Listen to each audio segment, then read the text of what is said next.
Hello students, welcome to my channel. आज हम study करेंगे advantages, disadvantages and applications of digital communication system. जैसा कि लास्ट वीडियो में हमने देखा था advantages, disadvantages and applications of analog communication system, आज हम डिजिटल कम्युनिकेशन सिस्टम के बारे में बात करेंगे। तो सबसे पहले हम स्टार्ट करते हैं advantages of digital communication system. सबसे फर्स्ट एडवांटेज है बेटर नॉइस इम्यूनिटी। हमने जो डिजिटल कम्युनिकेशन सिस्टम है, हमने उसके बेसिक ब्लॉक्स देखे थे, ब्लॉक डायग्राम। तो उसमें हम एक यूज करते हैं चैनल एनकोडर का और सोर्स एनकोडर का। तो जो हमारा चैनल एनकोडर है, हमारा जो भी इंफॉर्मेशन सिग्नल है उसको एनकोड करके हम जब सेंड करते हैं तो रिसीवर पे जब भी वो सिग्नल रिसीव होता है तो उसमें से नॉइस को रिमूव करना बहुत ही आसान होता है। मतलब जो नॉइस की इम्यूनिटी है उसको रिमूव करना बहुत आसान है, तो हमारा ओरिजिनल सिग्नल हम इजीली रिकवर कर सकते हैं। तो फर्स्ट क्या हो गया advantages, better noise immunity. Second आता है it is possible to detect and correct the errors. जैसा कि अभी बताया, जो भी हम बिट्स के फॉर्म में सिग्नल ट्रांसमिट कर रहे हैं, हमें पता है डिजिटल अगर सिग्नल ट्रांसमिट हो रहा है तो वो बिट्स के फॉर्म में होगा। बिट्स कितनी हो सकती है, 2n, दैट इज या तो हम 2 बिट, 4 बिट, 8 मतलब 2, 8, 16, 32, 64 बिट्स के फॉर्म में जो है हमारा डेटा ट्रांसमिट कर सकते हैं। जितना ज्यादा बिट्स होगा उतना डेटा की क्वालिटी अच्छी होगी। हर डेटा को हम एक एक अलग अलग कोड वर्ड बोल सकते हैं या बिट्स के फॉर्म में डिवाइड करके सेंड कर रहे हैं, तो इजीली हम जब ट्रांसमिट कर रहे हैं, चैनल एनकोडर जो एनकोड कर रहा है तो वो पैटर्न चैनल डिकोडर को भी पता होता है रिसीवर साइड पे कि जो एनकोडर एनकोड करेगा तो उसको किस पैटर्न में डिकोड करना है। हर किसी को नहीं पता कि इसमें कैसा एनकोडिंग हुआ है, तो हर कोई इसको डिकोड नहीं कर सकता। तो इजीली जो चैनल एनकोडर है और डिकोडर है वो इजीली एरर को डिटेक्ट कर सकता है और उसको करेक्ट कर सकता है। तो सेकेंड एडवांटेज क्या हुआ, possible to detect and correct the errors. Third है repeaters can be use between transmitter and receiver. जैसा कि हमने लास्ट लेक्चर में एनालॉग कम्युनिकेशन की बात किया था, रिपीटर्स क्या होते हैं, रिपीटर्स वो डिवाइस होते हैं जो ट्रांसमीटर और रिसीवर के बीच में कनेक्शन होता है, जो कनेक्शन है लॉन्ग डिस्टेंस कनेक्शन है, तो बीच में छोटे छोटे डिवाइसेस लगे हुए होते हैं कुछ डिस्टेंस पे और फिर वो जाके रिसीवर से कनेक्ट करते हैं। तो क्या होता है, उसका मेन यूज क्या होता है रिपीटर का, सिग्नल को रिसीव करना, उसमें से नॉइस को रिमूव करके उसको वापस से मॉड्यूलेट करके और वापस चैनल पे ट्रांसमिट कर देना। अगर मैं कहती हूँ कि मेरा ट्रांसमीटर और रिसीवर के बीच में डिस्टेंस बहुत ज्यादा है तो सिग्नल की इतनी स्ट्रेंथ नहीं होती, इतनी पावर नहीं होती कि वो इजीली इस पॉइंट से इस पॉइंट तक पहुंच सके। ड्यू टू डिस्टेंस बहुत सारे रीजंस होते हैं, तो बीच में रिपीटर्स यूज आते हैं जो कि सिग्नल को बीच में रिसीव करेगा, उसको नॉइस रिमूव करके वापस से मॉड्यूलेट करके और वापस चैनल पे सेंड करेगा। तो बीच बीच में खूब सारे रिपीटर्स हो सकते हैं depending upon the distance between receiver and transmitter. तो एनालॉग में हम रिपीटर्स का यूज नहीं कर सकते, डिजिटल के अंदर हम रिपीटर्स का यूज कर सकते हैं। नेक्स्ट है TDM can be use. TDM means time division multiplexing can be use.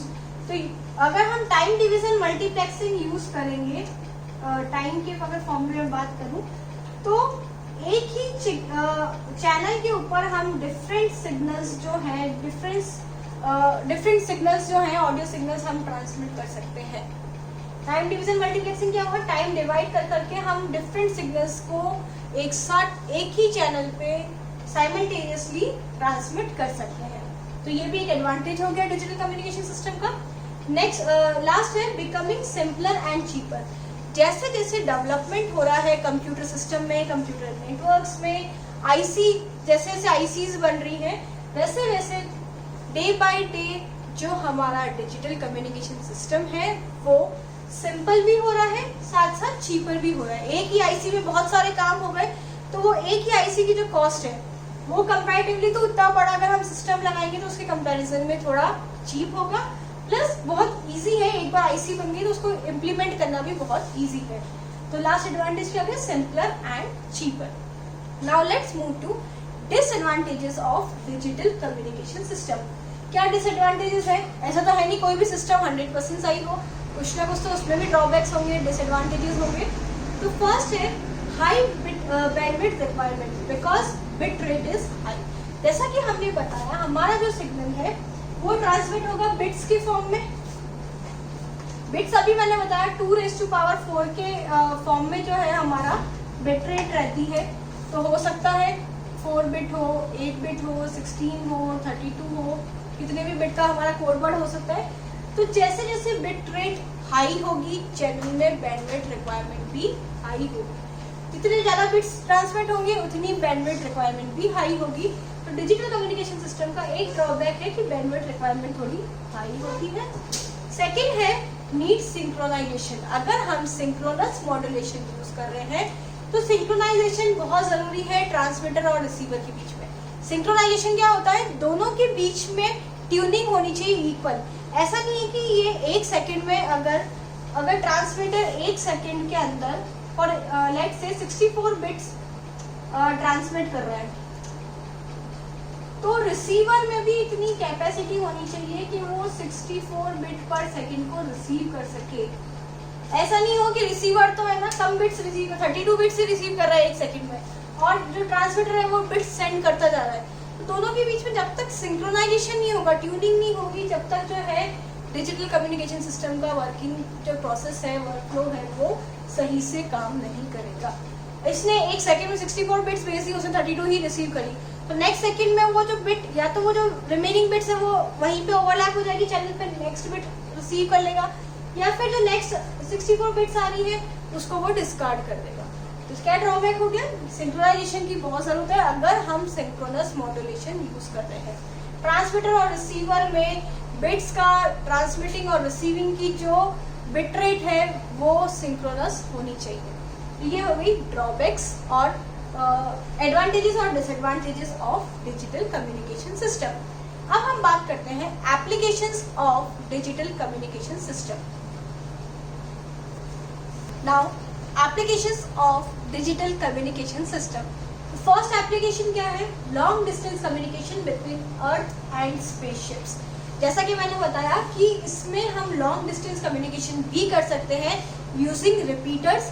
तो हम जो अर्थ और स्पेसशिप्स है उसके बीच में भी कम्युनिकेशन पॉसिबल है यूजिंग डिजिटल कम्युनिकेशन सिस्टम। तो फर्स्ट एप्लीकेशन क्या हो गई? Long distance communication. सेकेंड है सैटेलाइट कम्युनिकेशन। सैटेलाइट कम्युनिकेशन के लिए भी हम डिजिटल कम्युनिकेशन सिस्टम का यूज कर सकते हैं, जहाँ पे इंफॉर्मेशन जो है उसकी सिक्योरिटी बहुत ही जरूरी है, सारी इंफॉर्मेशन सिक्योर्ड रहती है। थर्ड आ गया military communication which uses coding. जो मिलिट्री कम्युनिकेशन है उनकी इंफॉर्मेशन बहुत सीक्रेट होती है, जो मिलिट्री वाले होते हैं तो बहुत ही सीक्रेट इंफॉर्मेशन जो सिर्फ कुछ पर्टिकुलर लोगों के बीच में ही होनी चाहिए। तो वो अगर आपस में कम्युनिकेट करेंगे तो किस फॉर्म में करेंगे? डिजिटल कम्युनिकेशन के फॉर्म में, जिसमें उनका जो डेटा है वो फिक्स्ड रहेगा। फिक्स्ड ही ट्रांसमीटर जो ट्रांसमिट कर रहा है, कुछ ही रिसीवर्स को वो डेटा रिसीव होगा, हर कोई उसको रिसीव भी नहीं कर सकता और डिकोड करके उसको एज इट इज यूज कर सकते हैं। तो मिलिट्री कम्युनिकेशन के अंदर डिजिटल कम्युनिकेशन यूज आ सकता है। नेक्स्ट है टेलीफोन सिस्टम, जहाँ पे हमें सिक्योरिटी की जरूरत है। टेलीफोन सिस्टम में भी हम डिजिटल कम्युनिकेशन का यूज कर सकते हैं। लास्ट है डेटा एंड कंप्यूटर कम्युनिकेशन। कहीं पे भी डेटा ट्रांसफर करना है, आपने अगर सुना होगा कंप्यूटर के अंदर हम कोई भी डेटा ट्रांसफर करते हैं तो बिट्स के फॉर्म में होता है, कितने बिट्स में डेटा ट्रांसमिट हो रहा है, जो डेटा स्टोर होता है वो भी बिट्स के फॉर्म में होता है।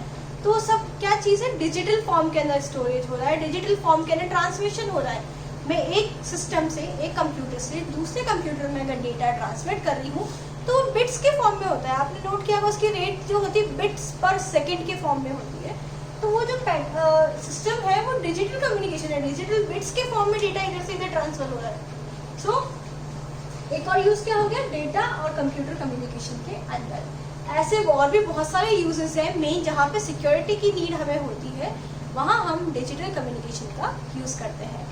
Thank you for watching. उम्मीद है आपको ये वीडियो पसंद आया होगा। मुझे कमेंट करके ज़रूर बताएं आपको कुछ भी इन वीडियोस में डाउट आ रहे हैं या आपको नेक्स्ट वीडियो कौन से टॉपिक या कौन से कॉन्सेप्ट के ऊपर चाहिए। Thank you for watching. Please do like, share and subscribe my channel. See you in the next video.